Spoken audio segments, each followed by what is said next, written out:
Angel Reese was so bad last night, the announcers calling the game, they were laughing at her performance. Angel Reese back up to her old bag of tricks on the basketball court, throwing the ball off the bottom of the backboard. And yet again, her fans have talked her into another one-sided. Angel Reese didn't just miss a layup, she missed the rim, the backboard, and her credibility. Commentators laughed, not behind closed doors, on air. That tells you everything. This wasn't just a bad game, it was a full-blown basketball breakdown. And if Reebok's watching closely, they might already be sweating through their suits. Reebok thought they were making a power move. Signing Angel Reese was supposed to be the bold, culture-shifting decision that revived their basketball division. A signature shoe, a media tour, a brand new face of the future. But all it took was one live broadcast, one game to turn that dream into a meme. Let's start with what everyone saw commentators cracking up during a live WNBA game. That just doesn't happen. These people are professionals. They're trained to stay composed, to add energy and drama to every possession. But when Angel Reese went up for a point-blank layup, missed, fumbled the rebound, and got blocked all in one play, they lost it. You could literally hear one of them snicker, then try to catch herself. That awkward pause, that wasn't dead air. That was disbelief. That was someone trying to remember they're supposed to sell this game, not roast it. The moment felt less like a WNBA broadcast and more like a blooper reel, and Reebok's logo was stamped all over it. This wasn't just a missed opportunity. It was a total collapse. If this is your brand ambassador, your brand's in trouble.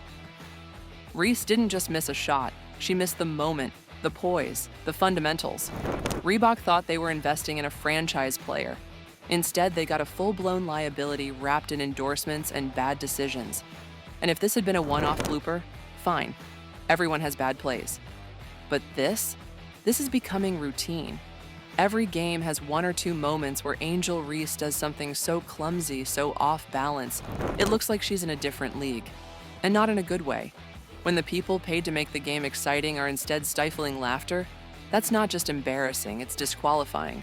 Reese isn't giving us a highlight, she's giving us a spectacle, and not the kind Reebok hoped for. Let's talk about the number that should never happen to any professional big, 31.5% on layups. Angel Reese isn't a jump shooter. She's not hoisting threes, she lives around the basket, but somehow she's finishing at the rim like a blindfolded rec league rookie. Compare that to the league average players her size convert around 70% of their layup attempts. That means she's more likely to miss than make a shot that's supposed to be automatic. Layups are the foundation of her game, and they're crumbling under her. It's not about strength or hustle either. She's getting the looks, she's getting the rebounds, she just can't finish. And we're not talking about contested double teams. These are wide open bunnies, point-blank floaters, simple drop steps missed, clanked, blocked. When you're 6'3" and playing in the paint, shooting worse than a high school JV guard under pressure, that's not just inefficiency, that's incompetence. You can't teach touch, but you can certainly expect it from someone with a shoe deal.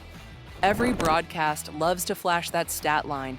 Angel Reese with 22 points and 13 rebounds. But here's the reality, those numbers don't matter if they come in a blowout. And for Reese, they almost always do. Her stat padding has become legendary. She misses a layup, grabs her own rebound, misses again, rebounds again. It looks like effort until you realize half her rebounds are off her own bricks. That's not hustle, it's recycling. And let's not forget the result. The Chicago Sky are 7-21. They lose, consistently, with her on the floor. No one's winning these games. There's no leadership.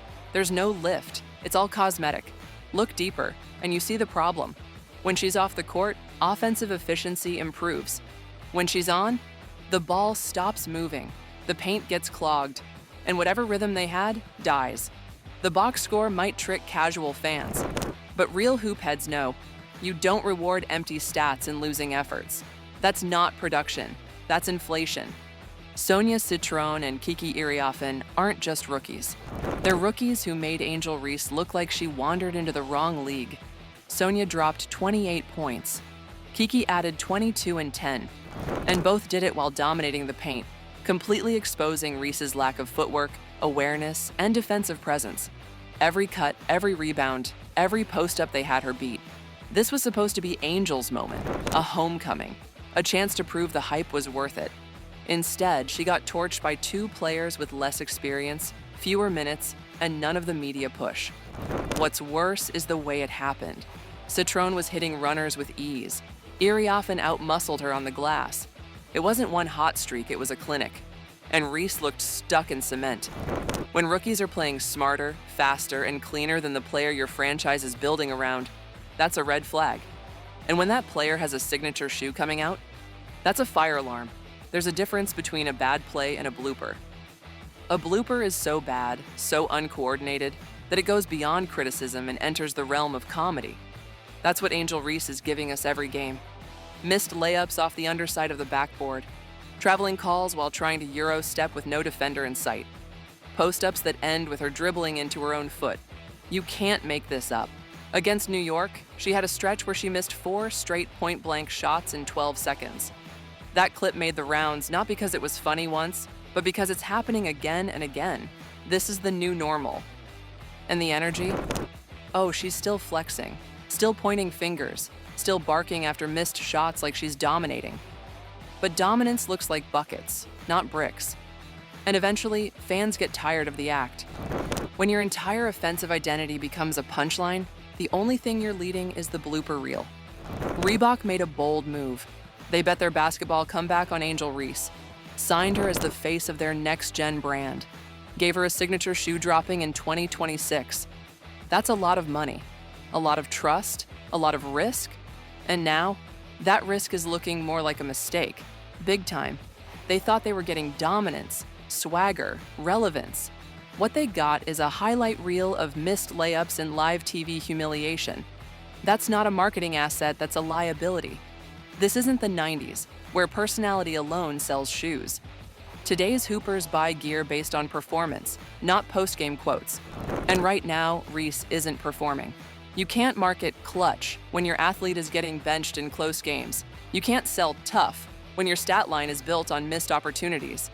If Reebok doesn't pivot, that 2026 shoe drop is going to flop harder than Reese in the paint. Let's settle this once and for all. There's no rivalry. There's no comparison. One of them is carrying her team, setting rookie records, selling out arenas. The other is Angel Reese. Clark leads, Clark delivers, Clark wins, Reese talks. It's not about personality, it's about productivity. Caitlin Clark is turning around a franchise that started the year in shambles. She's running point like a vet, shooting like a star, and making every teammate better.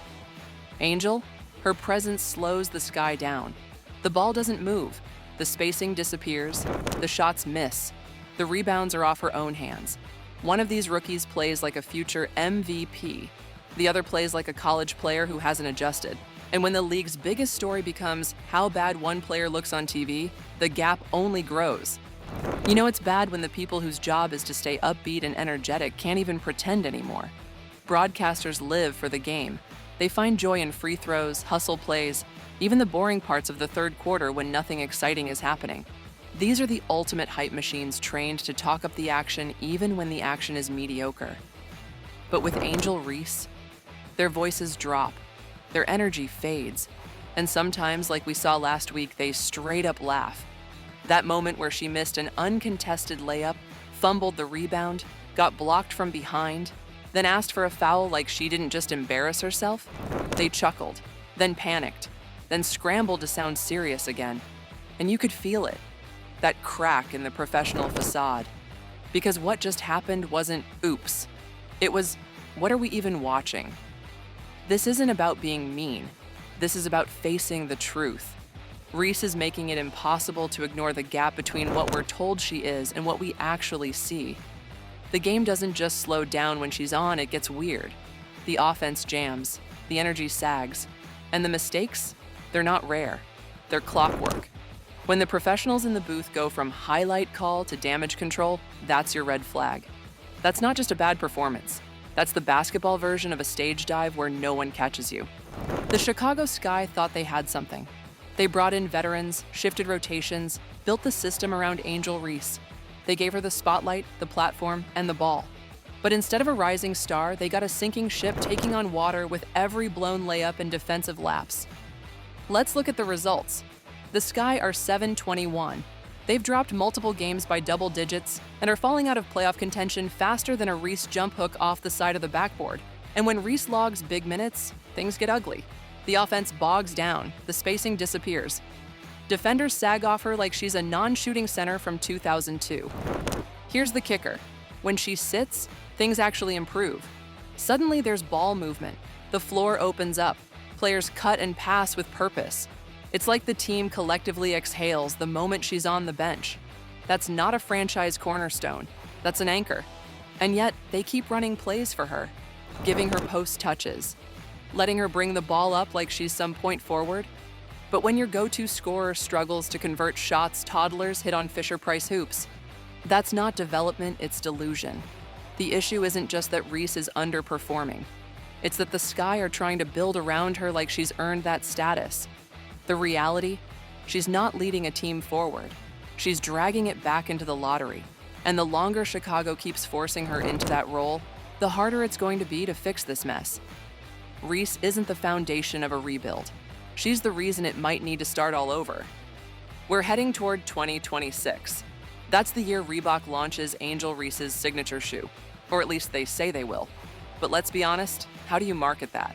The brick ones for players who miss with confidence?